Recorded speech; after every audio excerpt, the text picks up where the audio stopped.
yang berikut oke baik tadi.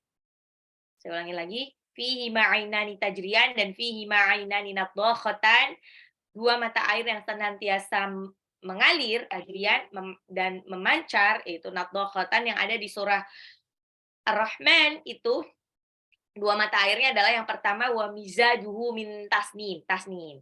Itu ada di surah, Al-Mutaffifin ayat 27 dan berikutnya mata air yang kedua ini disebutkan di surah Al-Insan ayat 17 dan 18. Eee, ya 17, 18, 17 itu disebutkan wa yusqawna fiha ka'san kana mizajuha zanjabila, di sana mereka diberi segelas minuman bercampur jahe, minumannya itu dari mata air. Mata airnya itu adalah di ayat 18, ainang fiha tusamma salsabila. Didatangkan dari sebuah mata air di surga yang namanya salsabila. Salsabila, ya salsabil. Nah, jadi kalau ketemu lagi fihi ma'ainani tajriyan, fihi ma'ainani nadhakhatan, 2 mata airnya itu adalah tasnim dan salsabila. Salsabil. Oke, kita masuk ke ayat 28. Sebelumnya kita sudah, bercerita tentang, eee, ayat sebelumnya sudah bercerita tentang nanti suguhan yang ada di surga itu adalah minuman yang paling enak, yang tidak bikin mabuk dan yang tidak bikin pusing dan tidak bikin mabuk, la yusaddauna anha wa la yunzifun, ya, khitamhu misk, tidak bau dan orang-orang di dalamnya itu wa fi dzalika falyatanafasil mutanafisun, berlomba-lomba untuk bisa meminumnya. Ternyata dia dari, minumannya itu dari campuran tasnim. Tasnim ini adalah mata air yang paling enak di surga. Mata air yang paling enak, ya. Tasnim ini, pokoknya paling lezat lah nanti di akhirat dan nanti akan dicampur dengan khamarnya surga. Nah, di ayat 28 dijelaskan, "Ainan yashrabu bihal muqarrabun." Aina mata air, yashrabu yang diminum biha oleh mereka al-muqarrabun yang dekat kepada Allah. Ainan yashrabu bihal muqarrabun. Mata air yang diminum oleh mereka yang dekat kepada Allah. Si tasnim ini, tasnim dan juga nanti salsabila ini, itu air khusus yang hanya bisa diminum oleh para penghuni surga. Spesialnya lagi si tasnim, tasnim ini untuk orang-orang yang dekat sama Allah, ya. Mereka orang-orang yang dekat sama Allah, mereka akan minum khamar surga dicampur dengan tasnim. Nah, tapi disebutkan lagi tasnim, khusus untuk tasnim, kan ada tasnim sama salsabil ya. Khusus untuk tasnim yang murni, tanpa campuran apapun, itu hanya diperuntukkan bagi al-muqarrabun, orang yang didekatkan oleh Allah. Orang yang didekatkan oleh Allah ini, mereka khusus untuk, mereka dapat tasnim murni. Nah, ini balik lagi nanti kalau, eee, balik lagi ke surah, apa namanya, surah Al-Waqiah. Al-Waqiah, kalau Bunda ingat, Al-Waqiah di ayat 8-nya itu kan disebutkan bahwa nanti dibagi menjadi 3 golongan. Ashabul maimanati ma ashabul maimanah, golongan kanan, sungguh beruntung golongan kanan. Washabul masy'amati ma ashabul masy'amah, golongan kiri, sungguh ruginya golongan kiri dan ada lagi as-sabiqun as-sabiqun. Nah, disebutkan was-sabiqun as-sabiqun, orang yang sabiqun al-awwalun ini orang-orang yang dahulu beriman ini disebut Allah ulaikal muqarrabun. Mereka ini orang-orang yang didekatkan kepada Allah. Orang yang didekatkan kepada Allah ini emang spesial. Kenapa? Karena mereka pada waktu dulu itu, eee, golongan ini tuh dikit banget kan aslinya, kalau dibandingkan dengan populasi Islam yang zaman sekarang, tapi mereka benar-benar keimanannya itu keimanan yang paripurna, ya. Benar-benar mengaplikasikan Al-Quran dan As-Sunnah dengan sebenar-benarnya. Maka mereka seluruhnya Sullatum minal awwalin, semuanya orang-orang itu masuk surga. Sedangkan kalau orang-orang yang terbelakangan ini, walaupun banyak Islamnya, tidak semua masuk surga. Ya, karena mungkin ini bermasalah dengan apa namanya, dengan ketauhidannya ya, walaupun banyak semuanya KTP-nya Islam, belum tentu dia beriman. Beriman dengan sebenar-benar beriman. Banyak toh dukun-dukun itu yang Islam. Dukun-dukun yang Islam. Tapi kalau namanya dukun berarti dia menyekutukan Allah. Dan Allah nggak suka, itu adalah salah satu dosa besar yang apa ya, sulit untuk diampuni sama Allah. Kalau dia nggak minta ampun, udahlah, dia udah pasti masuk neraka nanti. No mercy, tanpa ampun. Kecuali kalau dia sudah minta ampun taubatan nasuha di dunia sebelum idza balaghatil hulqum, sebelum, eee, nafasnya itu keluar dari kerongkongan, insya Allah dia bisa diampuni. Nah, ini ada cerita menarik kalau, tentang tanah suci ya. Kayaknya kemarin kan saya sempat tulis, story tentang keanehan-keanehan di tanah suci gitu kan. Ingat, jadi ibadah ke tanah suci demi Allah itu bukan semata-mata dari harta ya. Jadi orang yang datang ke tanah suci itu semata-mata ya datang ke tanah suci dan dia sukses ya, sukses ibadah di sana, maksudnya bisa melihat Ka'bah dan lain-lainnya itu semata-mata bukan karena harta mereka. Yang membawa mereka bisa ibadah ke tanah suci itu adalah amalan mereka. Ya, betapa banyak di luar sana orang hartanya banyak, dia sering keluar negeri kemana-mana, ya, dia sering, ke luar negeri, terus dia juga punya, eee, aset yang banyak, mungkin rumahnya bagus, mobilnya bagus, dan apa, qadarullahnya belum diundang Allah ke tanah suci. Padahal mudah bagi dia sebetulnya untuk ke tanah suci. Karena biaya ke tanah suci kan toh nggak mahal-mahal amat, dibandingkan aset yang dia punya dan dibandingkan mungkin, uang yang sudah dikeluarkan untuk dia itu ke apa namanya, ke negeri-negeri lain. Ya, tapi ya itu tadi, belum diundang ke tanah suci. Ada banyak, saya tuh ada juga beberapa ada satu ada satu dia dia sebetulnya masih keluarganya santri. Dia kebetulan tuh kaya banget, pengusaha pengusaha yang, ya pengusaha sukses lah ya. Tapi sekalipun dia belum pernah menginjakkan ke tanah suci. Setiap padahal dia sering sering bayar, sering daftar umroh, daftar haji, tapi sekalipun nggak pernah sampai ke tanah suci. Bahkan dia sudah di pesawat sekalipun, udah tinggal berangkat, udah duduk manis saja, tinggal berangkat, itu qadarullahnya ada hal yang membuat dia turun lagi dari pesawat dan akhirnya batal untuk ke tanah suci. Dia lebih memilih mengikhlaskan harta, apa namanya, uang yang sudah dibayarkan untuk haji plus dan umroh untuk hal hal lain gitu, hal duniawi ya, karena dia orang sibuk ya. Jadi dia nggak pernah, belum pernah datang ke sana, qadarullahnya. Dan sebaliknya lagi, banyak orang-orang yang dia sebetulnya nggak mampu. Dia belum pernah bahkan sekalipun naik pesawat, tapi Allah undang dia.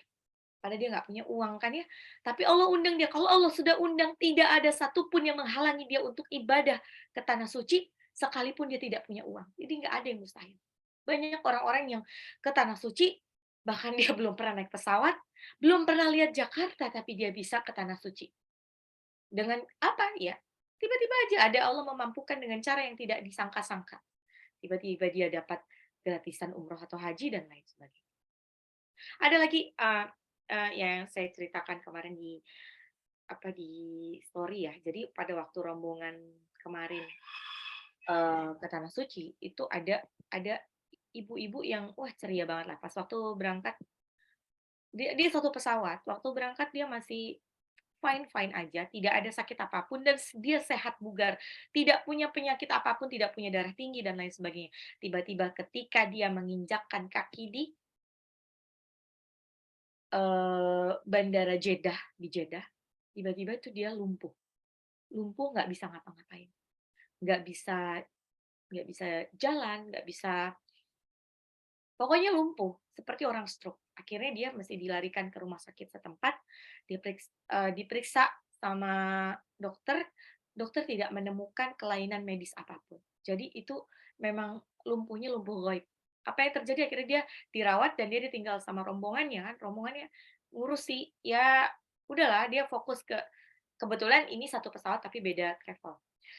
ya udah mengurus yang lain dong, yang mau ibadah, dia ditinggal gitu aja di rumah sakit dan akhirnya dipulangkan ke Indonesia tanpa pernah menginjakkan Masjidil Haram atau Masjidil, eee, Nabawi, nggak pernah. Terus ada lagi kisah yang kebetulan ini sebenarnya ada 2 cerita ya, tapi salah satu cerita itu dari mutawifnya. Ada mutawif yang dia cerita pada satu ketika dia memimpin jamaah, jamaahnya udah muter-muter untuk tawaf, tawaf mengelilingi Ka'bah yang 7 kali itu, di tengah-tengah tawaf tiba-tiba salah satu jamaah bertanya, "Pak Ustadz, Ka'bahnya sebelah mana sih kok dari tadi saya nggak ngelihat Ka'bah?" Astagfirullahaladzim, itu benar-benar sedih gitu kan. Ternyata si orang ini udah orang-orang udah tawaf hampir selesai, dia sekalipun belum pernah melihat Ka'bahnya, ditutup sama Allah penglihatannya. Sampai akhirnya diselesaikan dulu tawafnya, terus akhirnya ditanya hati ke hati, ditanya, "Kenapa? Ada apa? Kenapa bisa begini?" Ternyata ketahuan bahwa dosanya dia adalah dosa syirik dan makanya diajak sama mutawifnya untuk taubatan nasuha dan banyak istighfar dan lain sebagainya, dan akhirnya hari lain diulang lagi tawafnya. Kalau diulang tawaf wajibnya tuh ya berarti kan dia harus ngulang lagi pakai baju ihram, harus ke miqat lagi dan lain sebagainya. Ada juga orang yang sehat, bugar, dia biasa ya turun naik gunung dan lain sebagainya, tiba-tiba kakinya sakit, nggak bisa jalan di sana. Dan dia harus pakai kursi roda dan lain sebagainya. Dan sebaliknya ada orang yang lemah lemah, eee, lemah fisiknya, jarang jalan-jalan, ternyata dia malah bisa jalan gagah gitu kan. Dan di sana tuh ibadahnya tuh ibadah fisik ya, Masya Allah. Ibadah fisik mau nggak mau kita harus, banyak jalan, sekalipun hotelnya itu ada di dekat Masjidil Haram, di dekat Masjidil Haram itu tetap aja mesti jalan jauh. Dan, kan kan ini kan memang qadarullahnya ya, hotel-hotel yang dekat banget sama, eee, masjid itu dia udah hotel bintang 5 ke atas lah ya. Mungkin harganya spend more money gitu. Tapi itu lagi, itu bukan alasan seseorang untuk nanti di sana, oh dia lebih gampang untuk jalan nanti memang lebih gampang secara logika, tapi banyak orang-orang yang walaupun dia tinggal di depan masjid gitu dengan biaya mungkin per malam bisa sampai puluhan juta, ternyata, eee, kalau Bunda suka lihat postingan-postingan yang hotel bisa ngelihat Masjidil Haram banget itu kan postingannya itu, eee, afwan, itu tuh semalam itu bisa sampai 25 juta. Jadi semahal itu. Itu kan secara logika gampang, tinggal ngesot ya. Tapi tetap aja kalau Allah tidak tidak kehendaki, dia nggak bisa jalan ke masjid. Dia mungkin sholatnya cuma di situ doang. Ya itu which is nggak apa-apa, itu masih masih tanah haram, jadi dia bisa sholat di situ juga. Tapi bandingkan dengan orang-orang yang mungkin dia budgetnya terbatas, dia harus backpacker dengan biaya hotel yang mungkin cuma 200.000 per malam, itu ada. Bukan hotel sih, tapi lebih ke dorm, itu ada agak jauh memang, jalannya agak jauh, mungkin bisa sampai hampir 1 kilometer jalan kaki, itu 200.000-an, tapi kalau Allah mudahkan itu gampang banget buat dia jalan. Maka jadi kayak santai kan, bisa sambil lihat-lihat pemandangan kalau perjalanan pulang. Balik lagi tadi, ainai yashrabu bihal muqarrabun. Jadi, tentu ada perbedaannya nih, perbedaannya antara orang-orang yang as-sabiqunal awwalun dengan orang-orang yang zaman sekarang, Islam zaman sekarang. Islam zaman sekarang belum tentu semuanya selamat masuk surga, karena belum tentu semuanya itu beriman kepada Allah. Ingat, hati-hati dengan dosa musyrik. Musyrik. Dosa musyrik itu kadang-kadang nggak disadari sama kita. Apalagi orang-orang yang dekat dengan adat. Ingat, adat dengan, agama itu tidak bisa seia sekata ya. Banyak adat yang tidak sesuai dengan syariah Islam, ya. Eee, Suka dengar kan beberapa yang misalkan dia membangun rumah rumah baru, rumahnya dikasih padi, kan. Hati-hati dengan itu nanti bisa musyrik jadinya. Atau dia harus selamatannya itu harus banget pakai ingkung. Ingkung tuh kayak ayam yang ayam goreng atau ayam bakar yang dibentuknya masih ayam, dari ayam ayam jenis tertentu, yang jelas ayam kampung, terus diikat dan itu bahkan tidak dimakan ya. Jadi kayak buat sesajen doang kalau acara itu. Kayak gitu-gitu, itu nanti jadi musyrik akhirnya. Ingat, musyrik ini dosa besar yang bisa masuk neraka banget. Kalau kita tidak tidak sempat bertobat karena dianggapnya itu fine-fine aja, itu bagian dari adat, hati-hati nanti kita bisa masuk neraka. Udah capek-capek ibadah jadinya amilatun nasibah, sia-sia ibadahnya, ya. Eee, Lagi tadi afwan, al-muqarrabun ini dapat posisi yang tertinggi di surga kelak karena dia minumnya tuh full murni, tasnim murni, tidak dicampur sama sekali dengan yang lain. Wow, dicampur aja udah enak banget, apalagi ini tidak dicampur sama sekali. Jadi benar-benar Masya Allah, keren banget lah. Oke, kemudian pada pembahasan selanjutnya nih di ayat 29 dan seterusnya Allah berbicara tentang kebiasaan orang-orang musyrikin dan orang-orang kafir yang suka mengolok-olok orang soleh. Yang mana ini akan terus berlanjut hingga kiamat kelak, bahwa ini sunatullah ya. Orang-orang yang solih dan bertakwa akan jadi olok-olokan orang kafir atau orang munafik. Ayat 29, Innal ladzina ajramu kanu minal ladzina amanu yadhakun. Inna, sesungguhnya ladzina, orang-orang ajromu yang berdosa, kanu dulunya minal ladzina terhadap orang-orang amanu, orang-orang yang beriman, yadhakun mentertawakan. Orang-orang yang berdosa, orang-orang yang tidak tidak dia Islam tapi tidak melaksanakan bertindak sesuai dengan Al-Quran dan As-Sunnah, itu hobinya mentertawakan orang-orang garis lurus. Pasti masih dengar kan, ada orang-orang yang mentertawakan, ih, itu kok kerudungnya kayak kurungan ayam, gitu kan, karena saking lebarnya kerudungnya gitu kan. Atau dilihat, oh dia tuh celananya celananya cingkrang ya, kamu pasti golongan celana cingkrang ya, gitu kan. Atau, ih, eee kamu tuh kayak kambing deh karena dia berjenggot gitu kan. Kan padahal sesuai dengan Al-Quran dan As-Sunnah. Memang sudah sunnatullahnya orang-orang yang eee, hidup sesuai dengan Al-Quran dan As-Sunnah itu jadi bahan cemoohan. Bahkan ada di surat Al-Mutaffifin kan ayat 29. Innal ladzina ajramu kanu minal ladzina amanu yadhakun. Sesungguhnya orang-orang yang berdosa adalah mereka yang dahulunya mentertawakan orang-orang beriman. Dia suka mentertawakan orang-orang beriman. Ya, tidak hanya mentertawakan, kalau di ayat 30 disebutkan wa idza marru bihim yataghamazun. Wa idza, dan apabila marru melintas di hadapan mereka orang-orang beriman, yataghamazun, mereka saling mengedip-ngedipkan mata. Pernah lihat orang yang lagi ngatain orang? Nah, apa kita juga mungkin pernah ya, astagfirullahaladzim. Sebetulnya ini ngeledekin orang, ngasih kode-kode untuk ngeledekin orang, tapi nggak pakai lisan. Pakainya gerakan tangan, gaya-gaya, atau misalkan kayak gini nih, dia itu gila gitu kan. Atau cuman ngedip-ngedipin mata, orang itu lewat gitu kan. Nah, orang-orang kafir atau orang-orang munafik dahulu jika melihat orang salih, nggak cuma dahulu, sekarang juga. Orang salih lewat, apalagi yang nyunah banget, maka mereka akan saling melirikkan pandangan dan mengedipkan mata dalam rangka untuk mengejek orang-orang beriman. Mereka mengejek. Nah, nah itu kalau misalkan orang kafir atau orang munafik, that's fine ya, mungkin ya mereka nggak tahu gitu kan, nggak tahu ilmunya.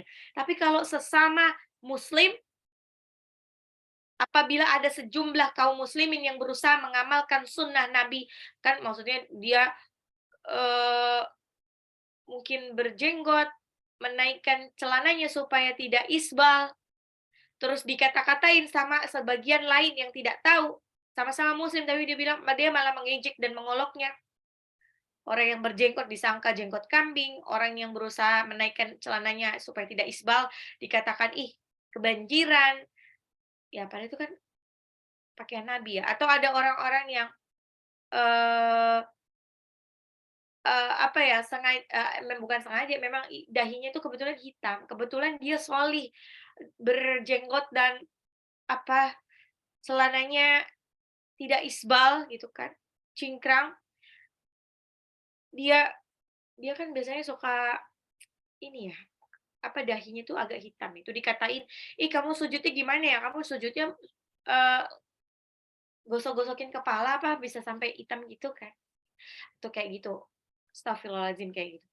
Nah, ini sungguh sangat disayangkan kalau perkataan semacam ini justru keluar dari mulut kaum muslimin sendiri, gitu. Sangat disayangkan sekali. Dan begitupun bunda-bunda yang saat ini sudah menjalankan Al-Quran dan As-Sunnah dengan sebaik mungkin.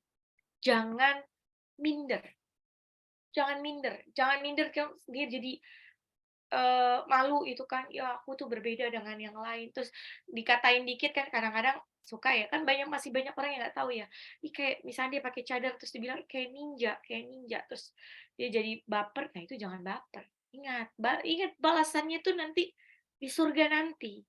Dan hati-hati dengan orang-orang udah tahu masih sama-sama Islam, tapi dia mengejek orang-orang yang sudah nyunnah. Hati-hati, ini disebut di surah Al-Mutaffifin. Innal ladzina ajramu kanu minal ladzina amanu yadhakun. Sesungguhnya orang-orang yang berdosa adalah mereka yang dahulu mentertawakan orang-orang yang beriman. Wa idza marru bihim yataghamazun, dan apabila orang-orang beriman melintas di hadapan mereka, mereka saling mengedip-ngedipkan mata untuk mencemooh. Astagfirullahaladzim. Lalu di ayat 31 disebutkan, wa idzal qalabu ila ahlihim qalabu fakihin, dan apabila kembali kepada kaumnya mereka kembali dengan gembira ria. Maksudnya apa? Dia mungkin kalau di depan orang-orang eh, di dep di depan orang-orang kafir tadi ya, afwan, orang-orang kafir ini mencemooh orang-orang beriman ya. Terus nanti dia ceritakan kepada golongannya, wa idza qalabu ila ahlihim qalabu fakin, wa idza, dan apabila kembali ila ahlihim, sebenarnya ahlihi itu lebih keluarga ya, tapi ini disebut para ulama tafsir udahlah ini kaumnya aja. Kepada kaumnya, kepada golongannya, inqalabu fakihin, mereka kembali dengan gembira ria dan sombong. Maksudnya dia setelah mengejek orang-orang yang nyunnah ini, orang-orang yang beriman ini, dia kembali kepada kaumnya ketawa-ketawa. Dia ceritain, kalian tahu nggak?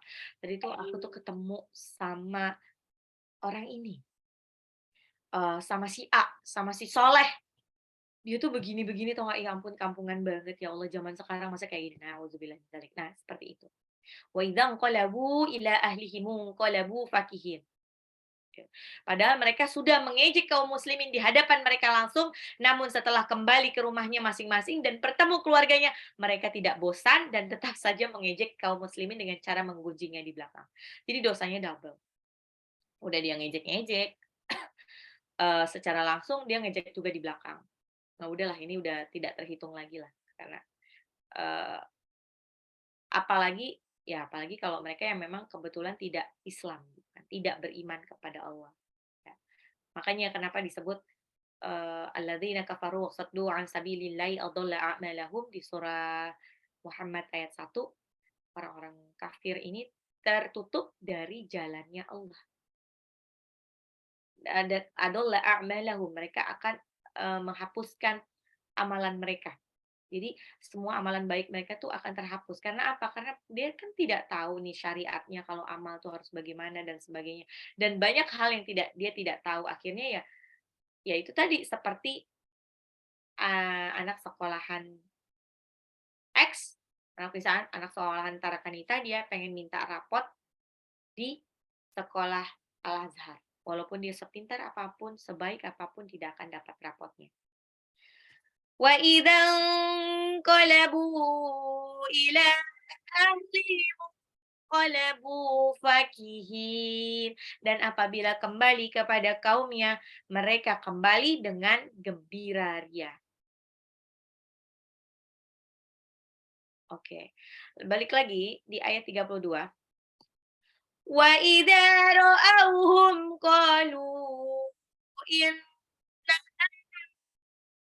haula'i ladallun. Wa idza dan apabila ra'auhum mereka melihat siapa? Hum melihat orang-orang mukmin, qalu mereka berkata inna haula'i sesungguhnya haula'i mereka laudallun benar-benar dolun benar-benar sesat kok salat. Wa idza ra'awhum qalu inna haula'i ladallun. Dan apabila mereka melihat orang-orang mukmin, mereka berkata sesungguhnya mereka benar-benar orang yang sesat. Maksudnya apabila orang-orang kafir melihat orang-orang mukmin, mereka mengatakan orang mukmin itu adalah orang yang tersesat. Ingat, mereka bilang domba tersesat. Ya, itu oke. Begitupun kita menyebut mereka yang tersesat. Seorang pemeluk agama yang baik, dia tidak akan mengatakan semua agama itu sama. Kalau sampai dia mengatakan ada statement bahwa semua agama itu sama, berarti ada yang salah. Kenapa dia memeluk agama tersebut? Ya, misalkan dia Muslim, dia bilang semua agama itu sama, tahu nggak? Sama, pada dasarnya dia menyembah Tuhan dan lain sebagainya. Kalau dia menyebut gitu, berarti ada yang salah dengan keimanannya, dengan ketauhidannya. Kenapa dia memilih Islam kalau gitu? Kalau semua agama sama, ya. Kenapa tidak memilih agama lain? Toh agama itu sama. Begitupun ya di dalam iman Kristen mungkin dengan iman Yahudi, mereka pun memang sudah pasti didogma. Ya, kalau pemeluk agama dia yang baik, dia akan mengatakan bahwa agama dia yang paling baik. Dan agama lain salah, maka yang lain itu tersesat. Ya, itu yang benar seperti itu. Kalau memang dia beragama ya. Jadi jangan Bunda mentang-mentang apa ya namanya punya sohibnya kebetulan bukan Muslim, terus jadi lebih toleran. Toleran dalam hal muamalah that's okay. Tapi kalau toleran dalam hal tauhid itu tidak boleh. Sama sekali tidak boleh. Ya. Jadi makanya kalau Bunda masih dekat banget, masih punya sesohib-sohibnya dengan orang seperti itu, mungkin nah hati-hati. Takut nanti ingat, kamu adalah agama temanmu. Jadi agama teman kita, kelakuan teman kita itu menggambarkan kita. Kalau kita bisa sohiban dengan dia, berarti ya kita nggak jauh beda dengan dia. Nah, hati-hati, nanti takutnya bisa dipertanyakan bagaimana keimanan kita, gitu kan.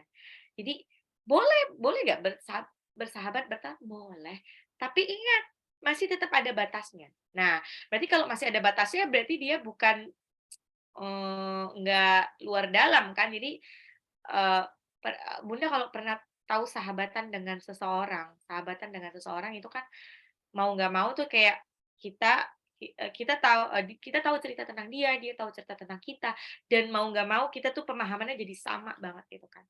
Makanya idealnya adalah sohiban kental itu mesti seagama. Kenapa? Karena walaupun kita sahabatan dengan sesama perempuan, kalau dia non-muslim, bahkan itu ada adabnya ya. Kalau kita berhijab, kita tidak boleh melepas hijab sembarangan di depan mereka. Seperti itu. Ya. Jadi ada batasnya, tetap ada batasnya. Gitu. Jadi dan apabila mereka melihat orang-orang mukmin, mereka akan mengatakan sesungguhnya mereka benar-benar orang sesat. Mereka mengatakan kita orang sesat. Itu mungkin kita sebaliknya mengatakan dia orang sesat. It's okay, nggak apa-apa. Karena, eee, sekalipun sama-sama agama samawi, sekalipun sama-sama agama samawi ya, Yahudi, Kristen, Islam ini sama-sama agama samawi ya, eee, sesungguhnya tidak ada yang menyembah pencipta alam semesta ini secara murni dan esa kecuali orang-orang Islam, walaupun sama-sama agama samawi. Kenapa? Karena mereka walaupun menyembah Allah, mereka juga menyembah yang lainnya, gitu kan. Jadi bukan cuma menyembah Allah, kayak seperti paham Trinitas, jadi mereka menyebutnya ada Tuhan Allah, ada Tuhan siapa ya? Oh, maksudnya Tuhan Bapa, Tuhan Ibu, dan Tuhan Anak. Mereka menyembah nabi juga, mereka menyembah wali, ya, ada sosok-sosok tertentu yang disembah, mereka bahkan menyembah, ya, mengkultuskan berlebihan kepada sesuatu. Nah, itu yang itu membatalkan keimanan sebagai Islam. Hati-hati. Jadi kalau misalkan bunda-bunda itu masih ada kepercayaan bahwa sosok tertentu, mungkin dia adalah sangat alim banget ya di masa lampau, wali atau apa. Sosok tertentu itu dijadikan patokan dan jadi kayak menyembah dia gitu karena si kecuali ini ya, Rasulullah SAW ya, itu memang masuk ke dalam salawat ya, tapi itu pun kita tidak menyembah Rasulullah SAW kan, eee, tidak, hanya salawatnya aja gitu kan. Tapi sering nggak ada di antara kita yang mendengar, mungkin di daerah, doanya itu ada ke seseorang gitu loh gitu, ke wali gitu. Nah itu nggak boleh, hati-hati nanti bisa membatalkan, tauhidnya kita, keimanan kita. Jadi takutnya syirik, gitu. Makanya dibilang orang-orang, keimanan itu hanya bisa diterima sama orang-orang yang berakal. Kenapa berakal? Ya, karena misalkan, oh ya, di ayat 5 surah Al-Fajr, "Hal fi dzalika qasamul lidzi hijr." Nah, ini intinya itu tentang apakah pada yang demikian itu terhadap sumpah yang diterima oleh orang yang berakal. Jadi, di sini penjelasannya tuh intinya tuh keimanan itu sebetulnya hanya bisa diterima oleh orang yang berakal sehat. Kenapa? Karena kalau Bunda tahu di di di yang lainnya, itu tuh ada yang mereka menganggap bahwa kotoran sapi itu adalah sesuatu yang suci mensucikan. Nah, secara logikanya di mana? Gitu kan. Logikanya di mana? Dan di Islam itu bahkan untuk bersuci air wudhu itu benar-benar diatur diatur dengan baik. Dia airnya harus mengalir, dari sumber air yang mengalir, atau kalau dia tidak mengalir, dia mesti luasnya seluas apa itu diatur. Itu kan benar-benar harus bersih. Bahkan tempat sholatnya juga harus bersih dan lain sebagainya. Nah, itu kan masuk akal, make sense gitu kan. Jadi makanya disebut hal fi dzalika qasamul lidzi hijr. Keimanan ini hanya bisa diterima oleh orang-orang yang berakal. Dan insya Allah Islam ini bisa apa namanya? Islam ini bisa menjawab pertanyaan-pertanyaan secara logika juga. Iya. Jadi ada banyak hal yang ternyata aturan-aturan dalam Islam yang tertera di dalam Al-Quran itu setelah dibuktikan oleh para saintis, ternyata itu adalah kebenaran. Ya, keren kan? 1400 tahun lalu sudah dijabarkan teori-teori entah itu astronomi, geografi, dan lain sebagainya. Dan baru ilmuwan-ilmuwan sekarang menyatakan bahwa ini ternyata benar. Gitu. Oke, lagi. Wa idza ra'awhum qalu inna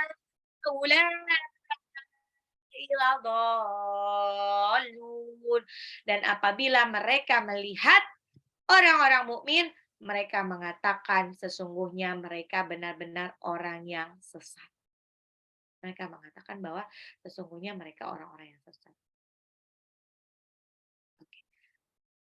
Ya, di ayat 33 disebutkan, وَمَا أُرْسِلُوا عَلَيْهِمْ حَافِظِينَ. وَمَا أُرْسِلُوا, padahal ya, ursilu mereka tidak diutus alaihim kepada mereka orang-orang mukmin hafizin sebagai penjaga. Wa ma ursilu alaihim hafizin. Padahal orang-orang beriman itu ya, padahal mereka orang-orang beriman itu afwan, kebalik. Padahal mereka tidak diutus, mereka ini adalah orang-orang berdosa, tidak diutus untuk sebagai penjaga orang-orang mukmin. Maksudnya apa? Nih, ingat, di sekitar kita itu, ya, tidak semua orang tuh suka dengan kita ya. Ada yang tidak suka juga, apalagi kalau kita udah semakin banyak ngaji, mungkin banyak orang yang jadi nggak suka sama kita. Terus, jadi ya bodo amat gitu kan, bodo amat kalau kita sudah sesuai dengan Al-Quran dan As-Sunnah, jadi kita bersifat masa bodoh dengan apapun komentar tentang kita. Tuh, kalau ini di sini kan lebih ke sengaja Allah sebutkannya ini orang-orang yang berdosa. Wa ma ursilu alaihim hafidhin. Orang-orang berdosa ini tidak diutus sebagai penjaga orang-orang mukmin. Ya. Orang-orang berdosa ini, orang-orang yang kurang kerjaan ini, mereka tidak pernah diutus untuk mengurusi amalan-amalan orang soleh. Ya, tetapi mereka ini kayak nggak pernah capek untuk mengomentari keadaan orang-orang soleh. Ya, jadi mereka mereka ini sibuk aja ngomentarin, "Oh dia tuh kayak gini, tau nggak sih, amalan Islam itu aneh-aneh aja," kayak gitu. Nah itu masih masuk akal, that's okay kalau itu mereka di luar agama Islam. Nah ini lucunya adalah sesama kaum muslimin yang seharusnya masing-masing sibuk dengan dirinya sendiri, ini tidak banyak mengomentari amalan-amalan saudaranya. Karena kan banyak kita tuh sibuk banget ngurusin amalan orang lain.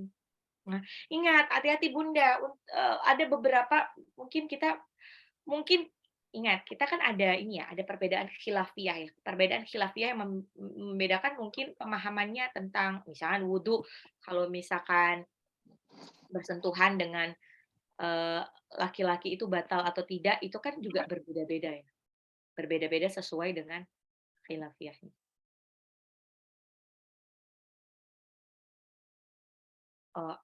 Ini ada pertanyaan. Mau nanya kalau kita ada perbedaan pemahaman baik dengan orang kafir maupun dengan Islam, tapi beda pemahaman tentang agama, sikap kita sebaiknya bagaimana? Kita mencoba menjelaskan atau diam saja? Oke. Nah ini selaras dengan apa yang mau saya sampaikan sebetulnya. Caranya gimana? Pertama gini, lihat urgensinya. Ingat, di dalam Al-Quran.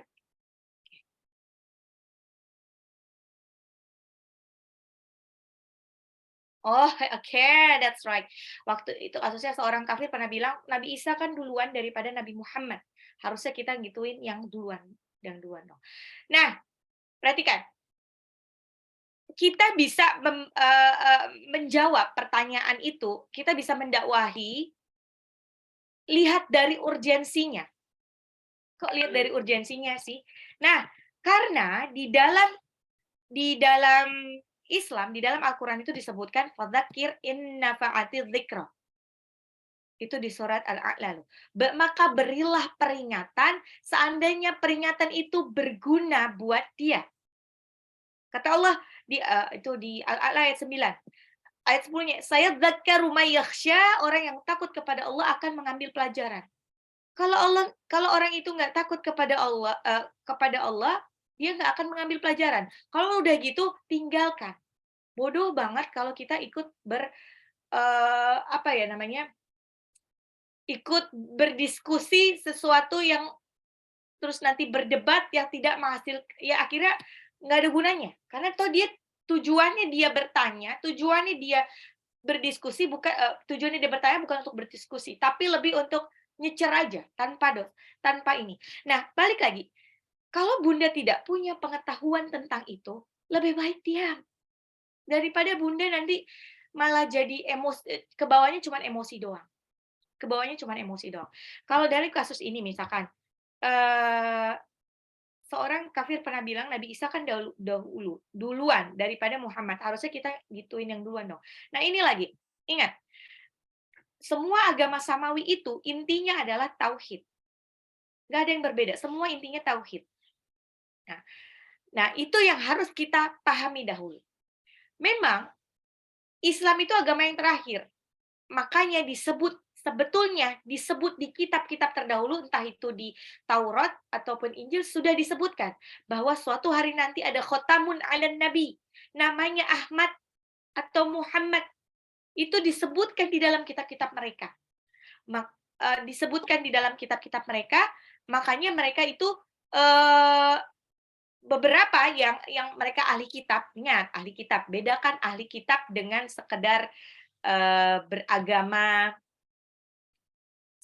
beragama Yahudi atau Kristen. Ya, dulu kedudukan ahli kitab itu juga kedudukan yang tinggi loh. Allah menganggap sekali orang yang ahli kitab. Ahli kitab adalah apa? Orang yang dia menjalankan sesuai dengan kitab suci agama samawi, yaitu sesuai dengan Taurat, sesuai dengan Injil dan lain sebagainya. Dia menjalani itu. Ya, makanya kalau nanti Bunda masuk ke surah Al-Bayyinah itu disebutkan ya, lam yakunil ladzina kafaru min ahlil kitabi wal musyrikina munfakina hatta ta'tiyahumul bayyinah. Itu disebutkan bahwa pokoknya cerita dari surah Al-Bayyinah itu, padahal dulu itu para ahli kitab Yahudi dan Nasrani itu sudah tahu kan cerita bahwa nanti akan ada khotamun 'alan nabi.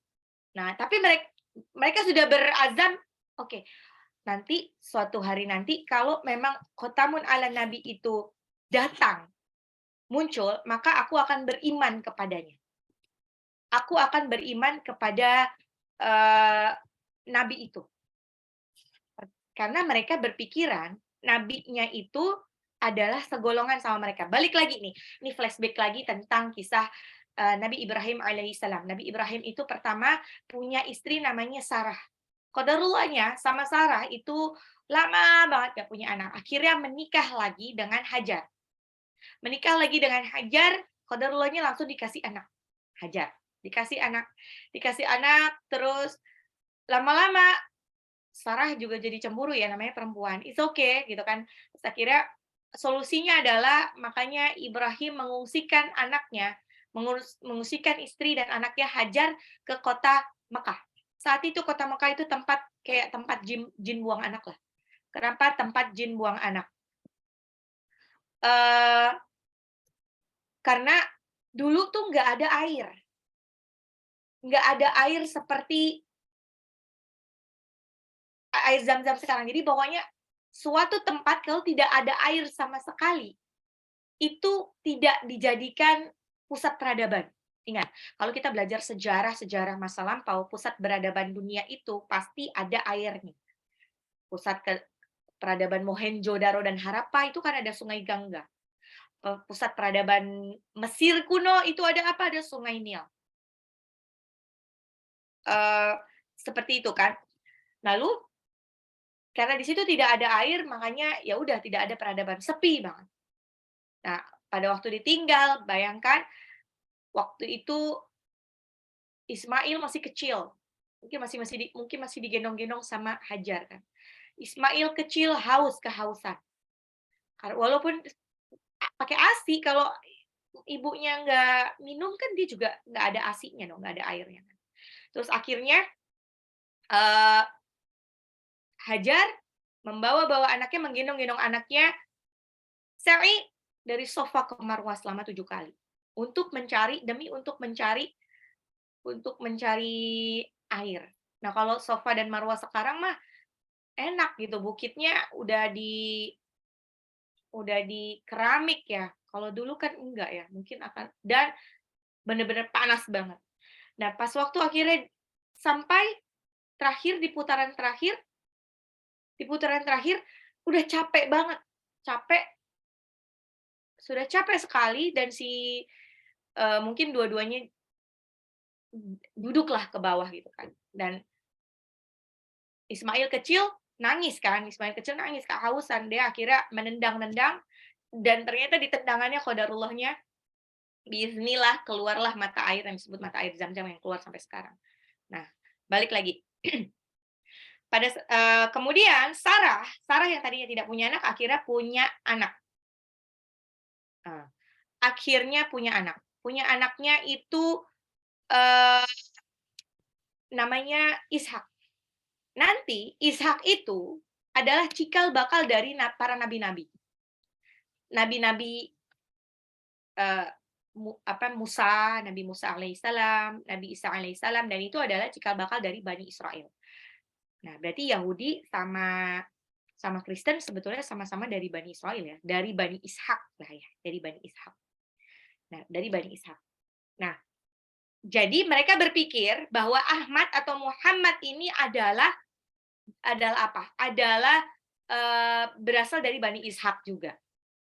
Dan di dalam kitab suci mereka itu sudah dituliskan bahwa suatu hari nanti Khatamun ala Nabi ini akan tinggal di kota yang banyak kurmanya.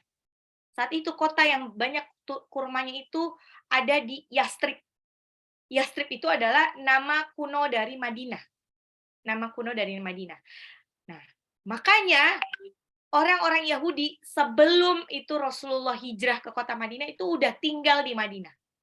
Kenapa? Karena mereka itu pengen ngejar, mereka pengen jadi orang pertama yang beriman nanti kepada Khotamun ala Nabi.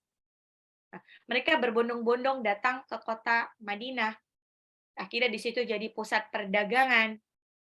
Ya, di kota Yastrib itu sebelumnya sudah ada kelompok Arab dari suku Aus dan Khazraj, dan kelompok non-Arab ini bangsa Yahudi namanya Bani Qainuqa, Bani Quraizah, dan Bani Nazir. Nah, jadi mereka udah di situ tuh. Mereka ini menantikan kedatangan menantikan kedatangan Rasulullah gitu kan. Dan ternyata nabi yang dinanti-nantikan itu ternyata adalah dari Bani Arab. Dari keturunan Nabi Ismail, bukan keturunan Nabi Ishak. Makanya di surah Al-Bayyinah itu disebutkan ya orang-orang kufur dari golongan ahli kitab dan orang musyrik yang mereka tadinya berniat untuk hijrah, beriman kepada agama yang dibawa sama Khatamin Ali Nabi, malah enggak. Mereka tidak meninggalkan kekufuran mereka. Padahal sudah datang bukti nyata. Padahal tadinya mereka, aku nunggu-nunggu nih kalau misalkan rasulnya itu emang dari Bani ini, dari Bani Ishak, aku akan beriman kepada dia. Ternyata bukan dari Bani Ishak, Bani Israel, tapi dari bangsa Arab, dari keturunannya Nabi Ismail, itu Nabi Muhammad. Makanya dia malah menolak untuk meninggalkan kekufuran mereka. Nah, ini cikal bakalnya. Setelah Rasulullah SAW itu diangkat menjadi Nabi dan Rasul, maka sudah mulai berdakwah, maka tidak ada lagi ahli kitab. Tidak ada ahli kitab.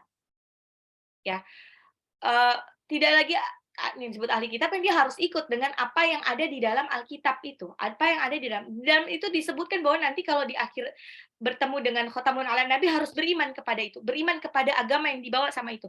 Dan mereka tuh tidak beriman. Padahal di dalam Yahudi, di dalam kitab Taurat dan kitab Injil itu dituliskan. Apa buktinya? Karena Rasulullah SAW ini, ingat, waktu Rasulullah SAW ini pertama kali mendapatkan wahyu yang pertama, Al-Alaq ayat 1-5, ini kan ketakutan setengah mati ya. Ketakutan setengah mati, terus pulang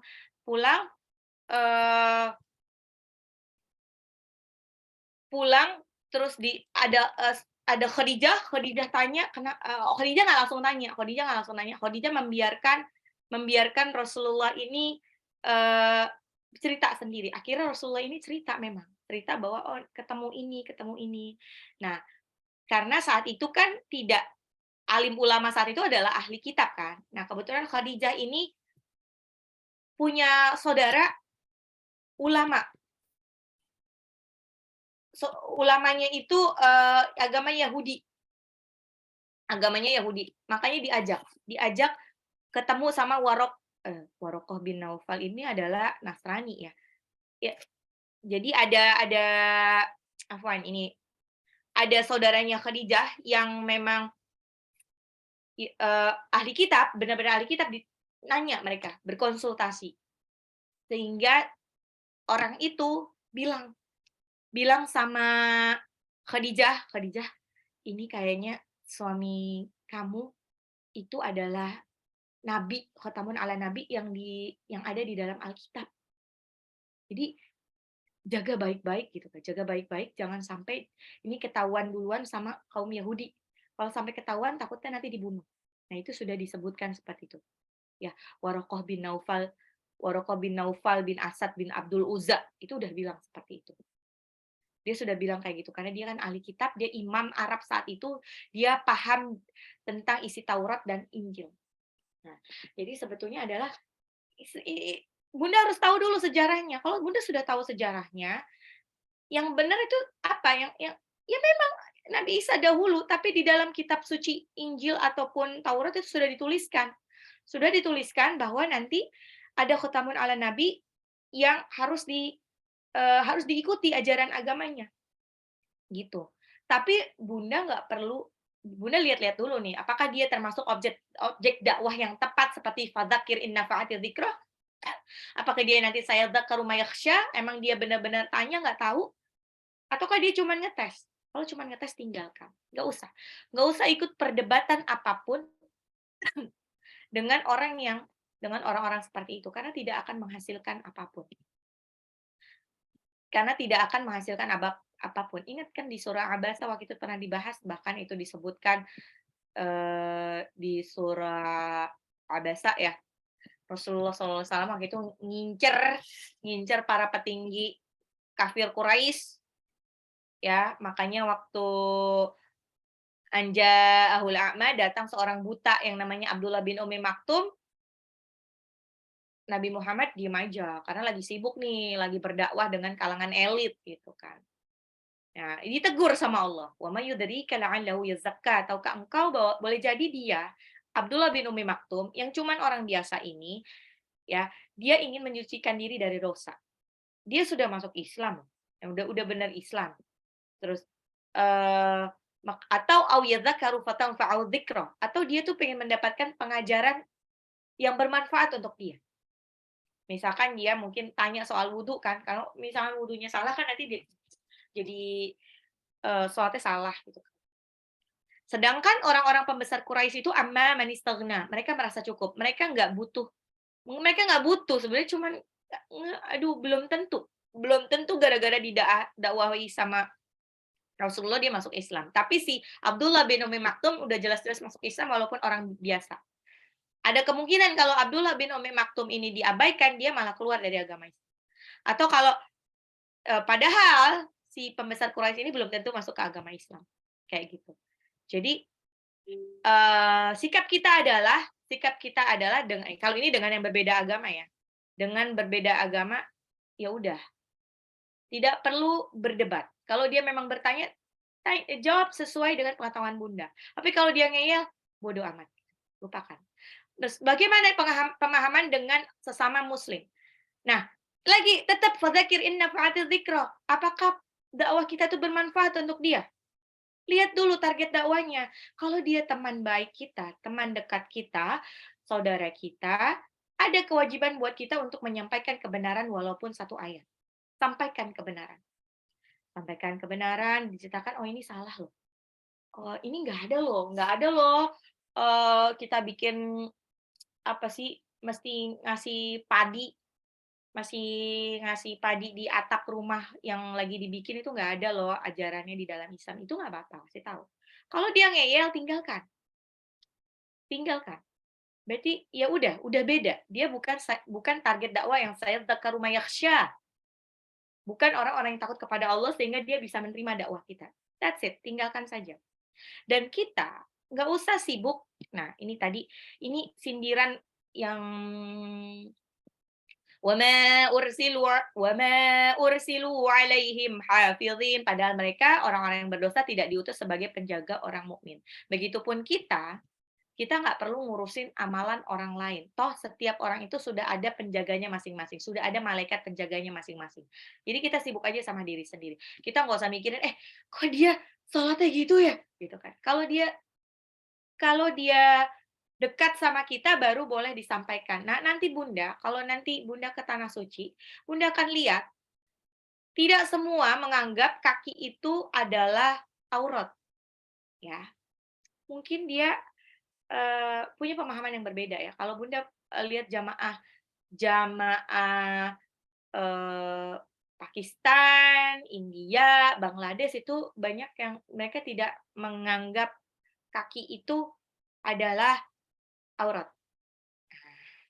Gimana kayak gitu? Nah, itu kan memang mazhabnya beda-beda ya. Mereka ada Hambali biasanya. Hambali itu. Kalau kita mazhabnya apa? Mazhab kita Syafi'i. Kalau Syafi'i itu justru masih aurat, kaki itu masih aurat. Boleh nggak kita ngambil-ngambil mazhab gitu? Ya wallahu a'lam bishawab, nggak boleh gitu. Jadi yang enaknya aja diambil, yang nggak enak ditinggalkan itu nggak boleh. Kecuali rukhsah mungkin pada waktu kita ada di depan Ka'bah, itu kan kita bercampur baur dengan sesama muslim, laki-laki dan perempuan, ya. Terus kalau kita bersenggolan, nah itu, sebagian besar ulama itu menganggap insya Allah nggak apa-apa. Jadi asal kita tidak batal dan kita bersenggolan juga tidak ada nafsu kan, bersenggolan tidak membatalkan wudu, insya Allah. Kayak gitu. Karena udah susah, itu bisa jutaan orang dalam sekali jalan muter gitu kan. Nggak mungkin kalau nggak bersentuhan gitu kan. Jadi tidak membatalkan wudhu. Jadi kita nggak usah mikirin amalan orang lain. Nggak usah sibuk mikirin amalan orang lain. Ada banyak hal yang mesti bisa kita lakukan. Ya, daripada sibuk mikirin amalan orang lain. Ya, seperti saya pernah sebutkan, dan ini misalkan gabut banget nih Bunda ya. Aduh, gabut banget ya, ngapain lagi ya gitu. Udahlah, murojaah aja. Kalau misalkan murojaah, aduh bosen deh murojaah.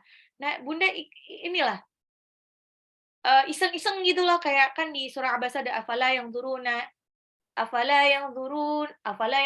ila ta'ami. Kok saya jadi ini, eee, terus ada afala yang duruna ilal ibili kaifa khuliqat di surah Al-Ghasyiyah itu juga disebutkan. Itu disebut, kalau di surah Abasa disuruh perhatikan bagaimana makanan kamu. Kok afala yang duruna? Fal yang duril insanu ila ta'ami. Kalau yang satu afala yang duruna ilal ibili kaifa khuliqat. Itu di surah Al-Ghasyiyah, sedangkan di Abasa fal yang duril insanu ila ta'ami. Maka hendaklah manusia memperhatikan makanannya. Ini misalkan gabut, ya Bunda kerjain aja PR ini. Ini kan PR dari Allah sebetulnya. Coba deh perhatikan makanan. Mungkin Bunda iseng gitu bikin proses eh apa namanya fotosintesis, jelaskan kepada anak-anak Bunda. Terus Bunda isengnya masih maksimal, afala yang yanzuruna ilal ibili kaifa khuliqat. Pergilah ke taman safari atau ke mana namanya, ke kebun binatang, lihatlah itu ibili teh ini unta. Bagaimana unta diciptakan ini itu kan disuruh perhatikan kita. Kalau kita perhatikan dengan baik, maka kita tahu bahwa si unta ini adalah zaman dahulu solusi dari transportasi di Jazirah Arab. Kenapa? Karena Jazirah Arab zaman dulu nggak banyak air kayak sekarang, nggak ada mall-mall, nggak ada apa. Jadi air ini benar-benar urgent banget. Si unta ini sekali minum dalam 3 menit bisa habis lebih dari 130 liter. Jadi dia sekali minum segitu dan nanti disimpan di punuknya. Jadi dia bisa nggak makan, nggak minum seminggu, itu bisa. Itu kan beruntung banget kan kalau kita punya kendaraan itu. Dan kaki dia berbeda dengan kaki kuda. Kuda itu kalau dipacu di padang pasir, dia misalnya bakalan sering kepleset. Beda memang struktur kakinya. Kalau kakinya unta itu mencengkram. Makanya kalau gabut, isenglah itu buat ajak anak-anak ke taman safari atau kebun binatang, lihat itu unta. Perhatikan unta, bagaimana kakinya. Dan unta itu punya kelopak mata yang transparan. Jadi kan kalau jalan cepat kan pasti akan debu-debu berterbangan ya, itu bisa kelilipan matanya. Dia tidak kelilipan karena kelopak matanya nutup. Kelopak mata nutup tapi dia tetap bisa melihat jalan. Sekeren itu kan. Sekeren itu. Nah, itu suruh perhatikan. Nah, intinya adalah mereka siapapun itu kita tidak pernah diutus untuk mengurusi orang lain. وَمَا أُرْسِلُوا عَلَيْهِمْ حَافِظِينَ وَمَا أُرْسِلُوا عَلَيْهِمْ حَافِظِينَ. Ya, lanjut aja ya, tinggal dikit lagi. فَالْيَوْمَ الَّذِينَ آمَنُوا مِنَ الْكُفَّارِ يَضْحَكُونَ. فَالْيَوْمَ, maka pada hari ini, pada hari akhirat kelak, ladzina amanu, orang-orang beriman, minal kufari, terhadap orang-orang kafir, yadhakun, mentertawakan. Itulah yang akan terjadi di akhirat kelak. Ya, nanti di akhirat kelak gantian. Kalau waktu di dunia orang-orang kafir, orang-orang yang berdosa yang mentertawakan orang-orang yang menjalankan Al-Qur'an dan As-Sunnah dengan benar, maka giliran pas waktu di akhirat yang mentertawakan adalah orang-orang beriman yang masuk surga. Ya, orang-orang yang beriman yang masuk surga. Disebutkan ya di tafsir Al-Baghawi, itu disebutkan wadzalika annahu yuftahu lil kuffari finnari abwabuha, yaitu pintu-pintu neraka dibukakan untuk orang kufar, untuk orang kafir, ya. Wa yuqalu lahumu, lalu dikatakan kepada mereka, ukhruju, ukhruju, keluarlah. Fa idza ra'auha maftuhatan, jika mereka melihat pintu terbuka, ya, maftuhatan aqbalu ilaiha la yakhruju, maka mereka langsung menuju pintu tersebut untuk keluar.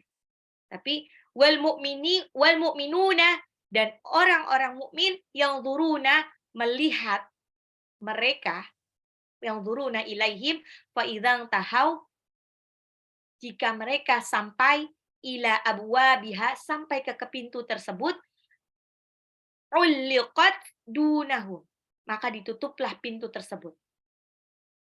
Yuf'alu dzalika bihim mirara wal mu'minuna yadhakun. Dilakukan berulang-ulang sementara kaum mukmin mentertawakan mereka. Jadi Bun, itu kan kalau di neraka itu kan emang siksaan demi siksaan ya. Fadzuqu falan nazidakum illa 'adzaba, tidak ada yang bertambah-tambah kecuali siksaan. Jadi ini para malaikat kadang-kadang suka ngeledek. Kamu mau keluar gitu, pintunya dibuka sengaja. Nanti orang-orang tuh berbondong-bondong untuk keluar, tapi nggak sampai berapa menit langsung ditutup lagi, ditarik lagi. Nah ini, dan letaknya surga itu di atas, makanya disebut innal abroro, innal abroro lafi na'im, salah. Kalla inna kitabal abrori lafi 'illiyyin, kitab orang-orang yang berbakti itu di atas, 'illiyyin. Disebutkan bahwa surga itu tempatnya memang di atas. Jadi bisa ngelihat ke bawah, bisa ngelihat pemandangan neraka. Ya, mereka bisa melihat pemandangan neraka. Di mana mereka melihat pemandangan neraka dan pemandangan yang bagus? Mereka melihatnya 'alal araiki yanzurun, 'alal araiki yanzurun. Mereka duduk araiki, di atas dipan-dipan sambil melepas pandangan. Orang-orang yang beriman ini nanti duduk leyeh-leyeh di 'alal araiki yanzurun, di atas dipan-dipan. Dipan-dipannya juga ala sururim maudunah. Dipan-dipannya ini bertahtakan emas permata. Pokoknya mereka nikmat senikmat-nikmatnya. Inna ashabal jannatil yawma fi syughulin fakihun. Sesungguhnya ashabal jannati, penghuni surga ini, mereka tuh sibuk, tapi sibuknya tuh bersenang-senang. Inna ashabal jannatil yawma fi syughulin fakihun. Mereka sibuk bersenang-senang. Mereka tuh nikmat banget. Mereka gabut segabut-gabutnya. Dari tempatnya duduk dia bisa melihat neraka, bisa melihat juga surga yang lain. Ya, jadi pemandangannya tuh banyak. Nah, ada kemungkinan, makanya orang tuh kalau gabut tuh suka overthinking, suka memikirkan hal-hal yang tidak-tidak gitu kan. Nah, masalahnya kalau gabutnya penghuni surga mah overthinking-nya overthinking yang positif. Kalau gabutnya penduduk dunia mah kebanyakan overthinking-nya overthinking yang negatif. Makanya dilarang gabut. Bunda jangan sampai gabut. Galau itu terjadi karena Bunda itu gabut. Kayak nggak ada kerjaan. Kalau sesedih-sedihnya orang, kalau dia banyak kesibukan, niscaya dia tidak sempat untuk galau, apalagi sampai bunuh diri. Gitu. Sesibuk-sibuknya orang. Makanya jangan sampai gabut di dunia. Dunia itu memang tempatnya untuk bersusah payah, ya, untuk bersusah payah. Jadi memang harus sibuk. Kalau nggak sibuk, nanti aja nunggu nunggu santai-santai nanti di surga. Ya, makanya orang-orang penduduk surga nanti akan ngelihat, kan dia bisa ngelihat dari segala arah ya. Nanti dia akan tanya mungkin, "Ya Allah, si A ini kemana ya? Kok saya nggak lihat dia ada di surga bagian mana ya?" Nanti kalau Allah jawab, "Dia ada di neraka." Kalau si A ini benar-benar spesial di mata para penduduk surga, di mata temannya yang penduduk surga, nanti teman yang penduduk surga itu akan bilang, "Ya Allah, boleh nggak dia tuh diangkat dari neraka? Karena dia tuh dulu saya tuh ngaji gara-gara dia loh. Masa iya dia ada di neraka?" Gitu kan. "Please dong ya Allah," gitu. Allah itu akan mengabulkan semua request dari penduduk surga. Asal si orang temannya itu masih mukmin, Islam, ya kan, jadi kan semua semua insya Allah semua yang beragama Islam, beriman ya, bukan hanya beragama Islam, tapi beriman kepada Allah, itu insya Allah itu akan masuk surga endingnya, walaupun mungkin dia akan masuk neraka dulu. Jadi kalau misalkan di-request sama penduduk surga untuk diangkut saat itu juga sama Allah, untuk menemani kita. Tidak ada request-nya penduduk surga, bahkan belum request aja udah dikasih sama Allah. Tidak ada request-nya penduduk surga yang diabaikan. Bahkan sekalipun itu mungkin minta binatang peliharaannya untuk menemani dia. Nah, tapi lihat-lihat dulu. Mungkin kalau binatang itu kan nanti di akhirat itu kan dia jadi ini ya, jadi abu ya, jadi abu lah, nggak nggak mereka tuh tidak dimintai pertanggungjawaban, mereka cuma dimintai kesan dan pesan sama penduduk dunia saat itu, penduduk bumi saat itu. Gitu kan. Mungkin, majikannya jahat atau apa itu mungkin yang akan ditanyai dan akan mempengaruhi catatan amal kebaikan dan keburukan kita. Tapi selebihnya mereka jadi abu.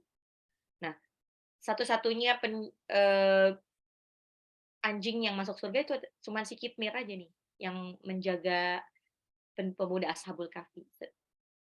Anjing lain enggak, ya. Kalau kucing insya Allah mungkin bisa bisa menemani ya, karena kucing ini kan binatang yang insya Allah tidak najis ya, oke. Tidak haram, tapi tetap kotorannya najis. Gitu, tapi, bisa beda treatment-nya dengan anjing ataupun babi gitu. Nah, mungkin bisa di-request untuk ikut. Nah, bagaimana dengan hewan kurban? Hewan kurban itu pun nanti akan jadi kendaraan nanti di surga. Kendaraan di surga, ya. Jadi, eee, yang aset itu ya, as pikirinnya tuh sekarang kita kalau udah usia segini ya, pikirinnya tuh aset ke akhirat nanti, bukan lagi aset di dunia. Sengaja gitu kan, kumpul-kumpulin uang buat memperbanyak deposito dunia gitu kan, aset dunia, tapi lupa untuk mengumpulkan aset akhirat. Jadi mengabaikan. Jadi kalau giliran untuk, ngumpulin untuk biaya, untuk apa, menumpuk aset itu giroh banget, tapi giliran untuk sesuatu yang ada di jalan agama, di jalan Allah, mengorbankan sesuatu di jalan Allah tuh males. Padahal nanti yang akan berguna di akhir nanti adalah semua harta kita yang digunakan di jalan Allah. Ingat, yang disebut harta itu hanyalah sesuatu yang kita makan, kita pakai, kita gunakan, dan kita zakatkan, infakkan, sedekahkan. Selebihnya itu harta yang ada di bank atau di mana-mana itu nggak ada gunanya. Dia tidak akan dibawa. Oke. Alal araik yanzurun, ayat 36 terakhir. Hal thuwibal kuffaru ma kanu yaf'alun. Hal, apakah thuwiba itu balasan, al kuffaru orang-orang kafir, apakah orang-orang kafir itu diberi balasan makanu yaf'alun terhadap apa yang telah mereka perbuat. Ini sebetulnya 36 ini adalah pertanyaan retoris. Pertanyaan retoris adalah pertanyaan yang tidak perlu dijawab. Kalau di dalam bahasa Arab disebut al-istifhamut taqriri. Pertanyaan untuk penetapan. Jadi kayak, ya nggak perlu dijawab lah. Jawabannya apa sih? Maksudnya jawaban Apakah orang-orang kafir ini akan diberikan balasan terhadap apa yang mereka perbuat? Pasti. Wa may ya'mal mithqala dzarratin khairan yarah wa may ya'mal mithqala dzarratin syarran yarah. Ya. Maka adapun kebaikan atau keburukan walau seberat zarah akan diperlihatkan dan nanti akan diberi balasan. Oke.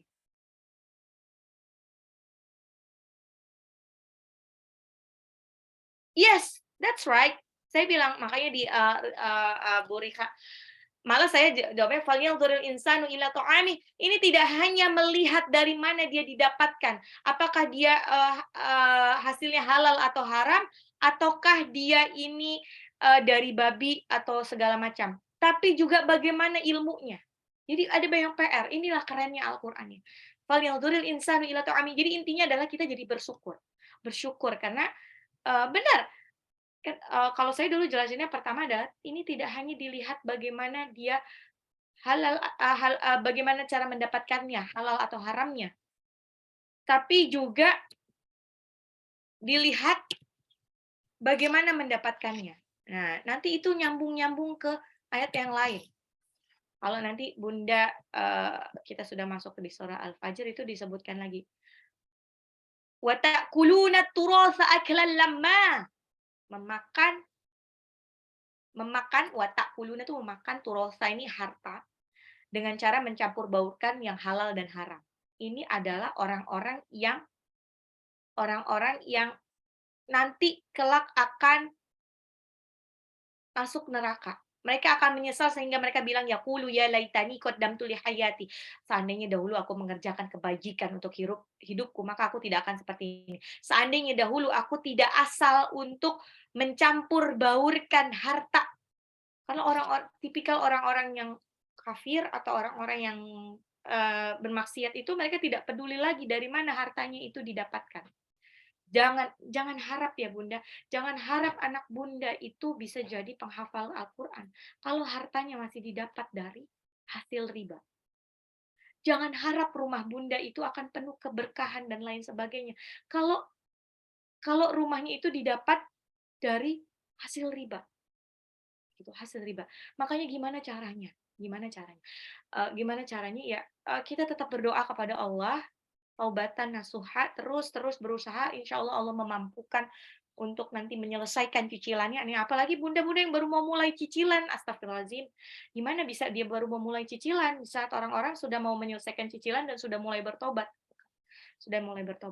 Kadang-kadang ada kalanya ada orang-orang itu yang begini, kebetulan kesulitan hidupnya itu dari dosa-dosa kecilnya. Dosa-dosa kecilnya. Dosa-dosa yang mungkin dia pikir kecil ternyata tidak kecil. Ya, misalkan ada nih ya, ada orang-orang yang qadarullahnya dia itu anaknya bermasalah. Mungkin qadarullahnya anaknya sakit-sakitan terus atau dia kebetulan banyak ya, banyak ujian-ujian yang itu sebetulnya adalah bagian dari Allah mensucikan kita. Anaknya bermasalah, kemungkinan, oh ada masalah. Masalahnya adalah mungkin harta yang kita berikan untuk anak kita itu adalah harta yang masih tercampur dengan harta haram. Makanya dia jadi seperti itu, gitu kan. Seperti itu. Nanti caranya gimana ya mau lepaskan semuanya. Saya banyak menemukan orang-orang yang hijrah. Kebetulan dia mengalami kesulitan hidup ya. Entah itu dia karena pertama dia mungkin anaknya itu bermasalah ya. Bermasalahnya mungkin jadi anak spesial tuh. Anak spesial ternyata itu terjadi gara-gara ya kebetulan dia masih bekerja di perusahaan riba, akhirnya dia keluar, hijrah sehijrah-hijrahnya. Keluar. Dimudahkan sama Allah untuk prosesnya. Anaknya yang tadi tidak bisa ngapa-ngapain, akhirnya jadi diberi kemudahan untuk Allah untuk bisa. Ada juga keluarga yang qadarullahnya, dia itu belum beroleh anak. Dia pikir lagi ada apa yang salah dengannya, ternyata dia masih ada harta riba atau rumahnya dari hasil riba. Qadarullahnya dia itu berazam, "Aduh aku harus keluar." Dia akhirnya keluar meninggalkan semuanya walaupun itu berat banget buat dia, berat banget buat dia, akhirnya dia harus memulai dari nol sama sekali. Alhamdulillah Allah berikan dia, eee, apa namanya, keturunan yang soleh-solehah, masya Allah, gitu. Itu ada juga seperti itu. Nah, jadi gini, kalau misalnya ada ujian yang menimpa hidup kita, syukuri aja, alhamdulillah ala kulli hal, itu bagian dari Allah mensucikan kita. Mungkin setelah kita suci semuanya, setelah beres semuanya itu Allah akan berikan keberkahan, berikan keberkahan, berikan kemudahan. Kalau misalnya ada rumah tangga yang, kok ada yang kurang ya, lihat dulu apakah keduanya sholat, apakah suami istri sholat. Kalau suami istri sudah sholat, sudah ini, baru lihat lagi apakah hartanya itu halal. Kalau masih juga, lihat lagi yang lain gitu. Itu, jadi itulah pentingnya kenapa kita sering kontemplasi. Kalau kita sering kontemplasi, nanti kita eee, nggak sempat untuk mikirin amalan orang lain. Fokus sama kita, gitu. Ya, jadi pokoknya pokoknya kalau ada apa-apa tuh, kontemplasi dulu sama diri kita sendiri. Ya, oke. Insyaallah mudah-mudahan dimudahkan untuk istiqomah di jalan yang benar, di jalan yang ridhoi Allah. Makanya Bunda, makanya disebut ya, jadi, orang tuh kalau sholatnya benar, insya Allah hidupnya benar. Bagaimana caranya sholatnya benar? Yang pertama dibenerin adalah itu bacaan surah Al-Fatihah. Kenapa? Karena di surah Al-Fatihah itu, ihdinas siratal mustaqim, tunjukkanlah aku jalan yang benar. Kalau Bunda sudah sesuai banget, sudah khusyuk banget waktu baca itu dan Bunda meresapi banget, insya Allah Bunda tuh akan dimudahkan dari segala kekusutan hidup. Beneran, beneran. Jadi jadi kayak dulu banget ya. Dulu tuh saya juga pernah, aduh jatuh sejatuh-jatuhnya ya. Jadi kebetulan ketemu ustadz, jadi kan, ya memang dikasih tahu bahwa kita tuh bisa berdoa sama Allah dengan pamerin, ya dengan wasilah amalan kita yang sudah kita lakukan. Jadi istilahnya kita pamer, kalau "Ya Allah, masa di antara amalan aku nggak ada yang berkenan nih," gitu. "Aku kan udah gini, udah gini," itu nggak apa-apa dikasih tahu. Dan ada doa sapu jagat ya, doa sapu jagat yang kata ustadz itu bilang, "Kamu tuh nggak usah macem-macem doanya, nggak usah ribet-ribet mikirin yang lain-lain, doanya cukup itu Al-Fatihahnya dibenerin deh, Al-Fatihahnya dibenerin. Pas waktu ihdinas siratal mustaqim itu dibenerin. Terus nanti amalan lainnya apa? Ya udah walaupun nggak sholat baca aja itu, Al-Fatihah terus Al-Fatihah terus." Makanya Al-Fatihah ini disebutnya doa sapu jagat ya. Karena kalau benar, ini Allah tuh kayak, ya, karena dia mintanya ihdinas siratal mustaqim, tunjukkanlah jalan yang benar, tunjukkanlah, solusi dari kehidupan ini menurut engkau yang diridhoi Allah, maka Allah akan mudahkan. Gitu, jadi nggak usah repot, doa itu aja, dibenerin tajwidnya, itu. Dari situ nanti Allah akan mudahkan Bunda keluar dari riba apapun, dari situ Allah akan mudahkan Bunda untuk keluar dari kesulitan apapun, gitu. Jadi nggak ada yang nggak mungkin dari Allah. Oke, ayat 28 saya ini speed up ya, karena ini ternyata panjang juga ya penjelasannya. Ainan yashrabu bihal muqarrabun.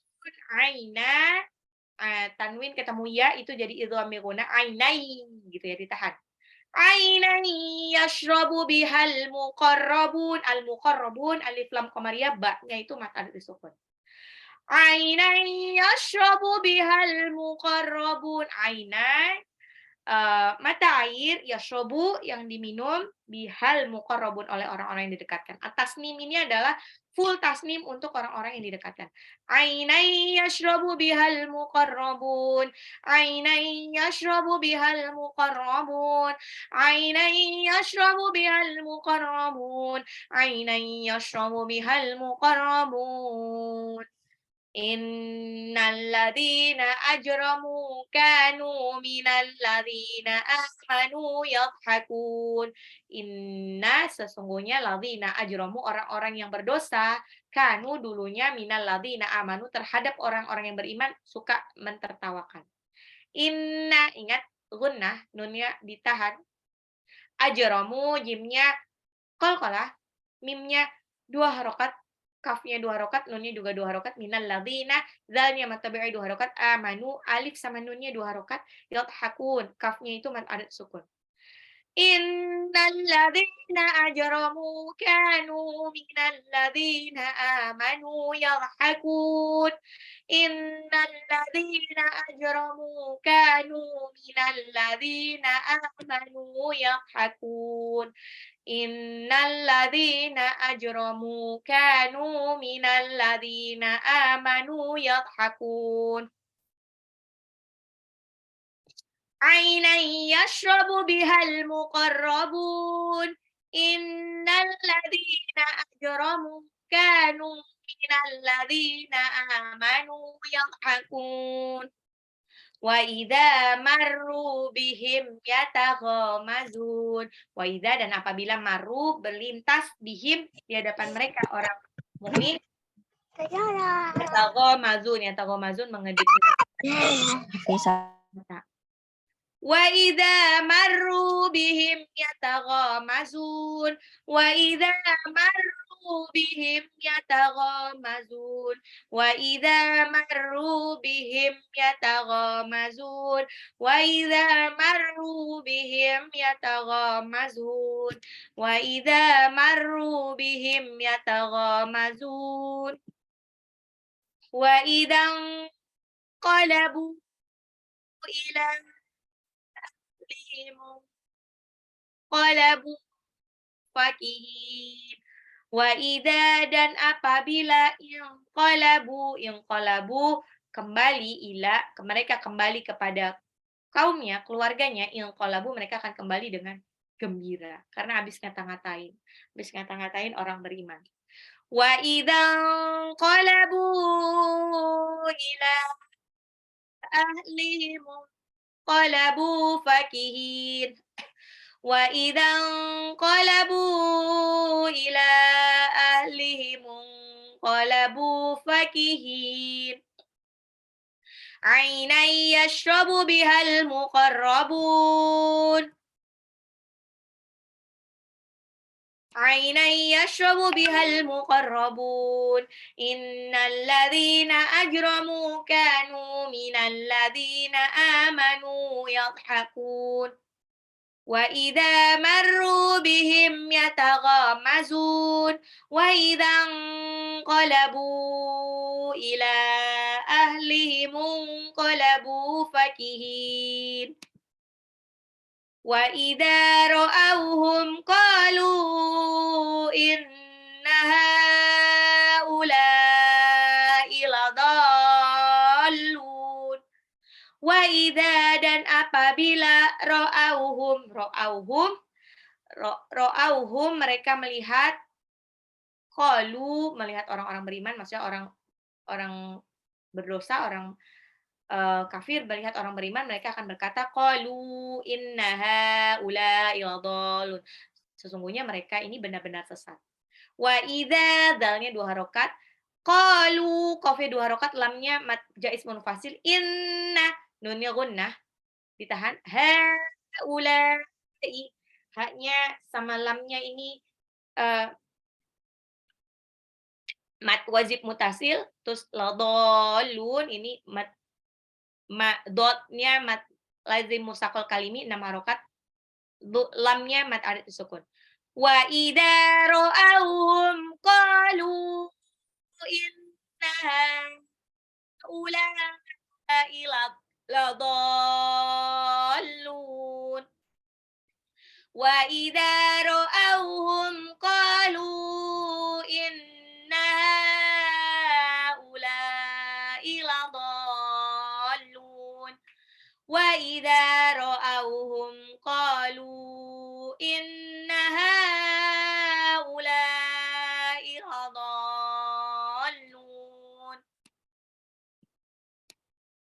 وَمَا أُرْسِلُوا عَلَيْهِمْ حَافِظِينَ mimnya panjang majais munfasil lamnya 2 harokat ursilu alaihim lainnya sifat lin hafizin haknya mad tabi'i 2 harokat dha-nya mad alif sukun وَمَا أُرْسِلُوا عَلَيْهِمْ حَافِظِينَ وَمَا أُرْسِلُوا عَلَيْهِمْ حَافِظِينَ. Dan tidaklah kami kirim mereka untuk menjadi penjaga, untuk ngurusin urusan kamu. وَمَا أُرْسِلُوا عَلَيْهِمْ حَافِظِينَ وَمَا أُرْسِلُوا عَلَيْهِمْ حَافِظِينَ وَمَا أُرْسِلُوا عَلَيْهِمْ حَافِظِينَ فَالْيَوْمَ الَّذِينَ آمَنُوا مِنَ الْكُفَّارِ يَضْحَكُونَ فَالْيَوْمَ الَّذِينَ آمَنُوا مِنَ الْكُفَّارِ يَضْحَكُونَ فَالْيَوْمَ الَّذِينَ آمَنُوا مِنَ الْكُفَّارِ يَضْحَكُونَ. Al-yauma alif lam qamariyah, ladzina zalnya 2 harokat, amanu alif sama nunnya 2 harokat, al-kuffaru ingat ada alif lam qamariyah, fa-nya tasydid dan matabi'i yadhakun. Dot nggak boleh dipantul ya Bunda, kemarin masih ada yang nadrotan, enggak. Jadi cuma nadrotan. Ini yadhakun, yadhakun, yadhakun. فَالْيَوْمَ الَّذِينَ آمَنُوا مِنَ الْكُفَّارِ يَضْحَكُونَ فَالْيَوْمَ الَّذِينَ آمَنُوا مِنَ الْكُفَّارِ يَضْحَكُونَ فَالْيَوْمَ الَّذِينَ آمَنُوا مِنَ الْكُفَّارِ يَضْحَكُونَ. Pada hari itu, ladzina amanu, orang-orang beriman terhadap orang kafir mentertawakan. Mereka mentertawakan orang-orang kafir. Nah, ini sudah pernah diulang berkali-kali, ini mudah.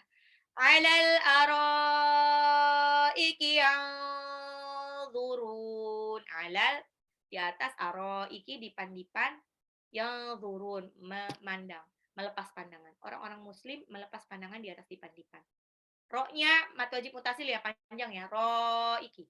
Yanzurun nun sukun ketemu dha ikfa harus disamarkan. Enggak selalu ang ya, tapi kayak kemarin ada wa mizajuhu min tasnim, salah, nggak mesti ang. Dia nun sukun yang ang banget itu kalau ketemu sama kaf aja, selebihnya enggak. Nun sukun ketemu zo tuh yang turun nun sukun, bukan yang turun tapi yang turun nun sukun ketemu zo. Alal araiki yanzurun, alal araiki yanzurun. Alal araiki yanzurun. Terakhir. Hal suwibal kuffaru ma kanu yaf'alun. Al kuffaru alif lam qamariyah, fa-nya tasydid dan mad tabi'i. Ma kanu itu mad tabi'i semuanya, mim, kaf sama nun. Yaf'alun lamnya mad arid disukun. Hal apakah suwiba balasan al-kufaru, orang kafir akan mendapatkan balasan makanu atas apa yang yaf'alun mereka lakukan. Hal suwibal kufaru makanu yaf'alun. Hal suwibal kufaru makanu yaf'alun. Hal suwibal kufaru makanu yaf'alun. Nah. Ainan yashrabu bihal muqarrabun. Mata air yang diminum oleh orang-orang yang didekatkan. Innal ladzina ajramu kanu minal ladzina amanu yadhakun. Sesungguhnya orang-orang yang berdosa dulunya terhadap orang-orang yang beriman suka mentertawakan. Wa idza marru bihim yataghamazun, dan apabila melintas di hadapan mereka orang mukmin, orang-orang kafir akan mengedip-ngedipkan mata. Wa idzan qalabu ila ahlihim qalabu fakihin. Dan apabila mereka kembali kepada kaumnya, mereka akan kembali dengan gembira ria. Ngata-ngatain, lanjutin ngata-ngatain. Wa idza ra'awhum qalu inna haula'i. Dan apabila mereka memandang, mereka berkata, inna, sesungguhnya mereka benar-benar tersesat. Wa ma ursilu alaihim hafizin, dan tidaklah dikirim mereka itu dikirim untuk menjadi penjaga. Ya. فَالْيَوْمَ الَّذِينَ آمَنُوا مِنَ الْكُفَّارِ يَضْحَكُونَ. Maka pada hari itu orang-orang beriman terhadap orang-orang kafir mentertawakan. Alal araiki yanzurun. Di atas dipan-dipan melepas pandangan. Hal suwibal kuffaru ma kanu yaf'alun. Apakah balasan terhadap orang-orang kafir ma kanu yaf'alun? Apakah ada balasan bagi orang-orang kafir terhadap apa yang mereka lakukan? Insyaallah kita selesai. Ada pertanyaan lagi? Yes. Oke. Adakah pertanyaan lagi Bunda-bunda solehah? Hari ini agak banyak tapi it's okay. Ini akan bisa jadi lebih kan. Jadi kalau pekan depan ada itu paling cuman review aja, tidak ziyadah lagi. Jadi nanti setorannya bisa sampai 2 pekan. Berarti nanti nih memulai hidup baru di tahun 2023 dengan cek hafalan Al-Mutaffifin. Gitu. Oke, adakah pertanyaan Bunda-bunda solehah? Insyaallah hari ini ada 87. Kayaknya sudah ada yang keluar juga. Nah. Nih banyak yang off cam nih, jangan-jangan sambil tidur nih. Ada kan Bunda di situ? Ada Bu. Ada Ustazah. Ada Bu Ustaz. Bu. Tarik Guys, sambil tidur. Ustazah. Tenang Ustazah, Mima. Masih Ada. Ustazah. Ini Bu Amalia Enggak. kayaknya yang lihat ya. Bu Amalia yang menyimak kucingnya.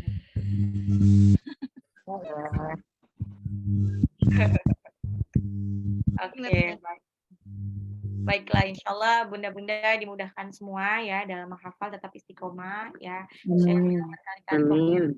Hafalan itu dijadiin filter diri aja Bun. Jadi dijadiin filter diri aja gitu. Jadi jangan dianggap beban gitu. Aduh, ini hafalan gini harus setoran ini gini. Enggak, dijadiin.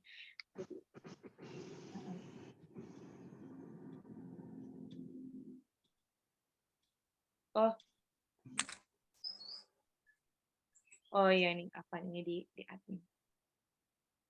Oke, jadi filter diri, jangan dianggap sebagai beban. Pokoknya itu pun jadi filter diri buat saya ya. Maksudnya saya pun qadarullahnya tidak full beraktivitas di misalnya seperti orang-orang kan ada yang mungkin fullnya beraktivitas di pesantren gitu kan. Jadi tidak ngurusin duniawi sama sekali gitu.